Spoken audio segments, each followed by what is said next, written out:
Psalm 22 starts with the psalmist feeling alone, abandoned, and forsaken by God.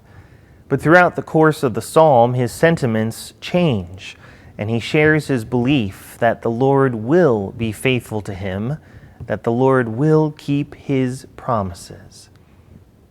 Can't we say the same?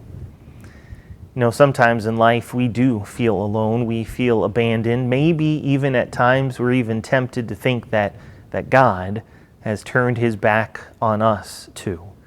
Maybe we think that in the wake of unanswered prayers or in prayers that are resolved in ways that we hadn't hoped. And yet, just as the psalmist realizes the truth as he pours out his thoughts in Psalm 22, I would pray that we would realize the truth as well, that God does not forsake us. You know, I can say that with confidence because God turned his back on someone else instead. The very first verse of Psalm 22, it says this, my God, why have you forsaken me?" Does that sound familiar? Well, it should. For Jesus quoted just those words as he hung on the cross. You see, Jesus is the one who has been forsaken by God, not because he did anything to deserve it himself, but because he took your sin and your shame and that of the entire world upon himself. He made it his own. Because he did, God the Father would abandon Jesus on the cross. He would abandon Jesus because Jesus had made himself the chief of all sinners. But where does that leave us then?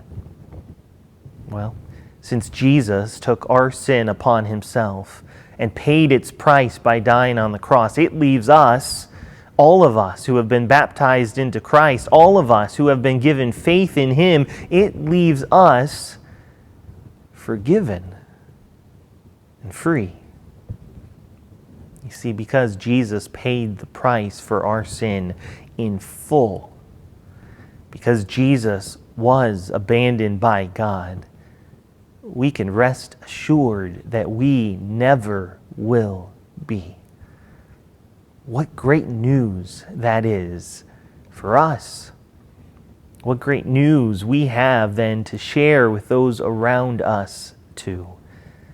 And what do you know? That is exactly how the psalmist ends Psalm 22.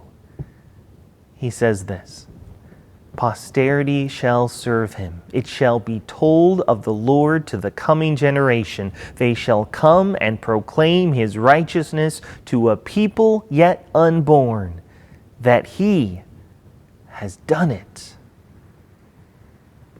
Thanks be to God that message of what Christ has done for us has been proclaimed to future generations. Thanks be to God that by his grace, that message has been proclaimed to us as well. And thanks be to God that he strengthens us and that he equips us to share that message with those who come after us too. May we look for opportunities to do that, especially during this season of Lent, but also always, as God gives us the chance and the opportunity to do just that. I hope to see you tomorrow.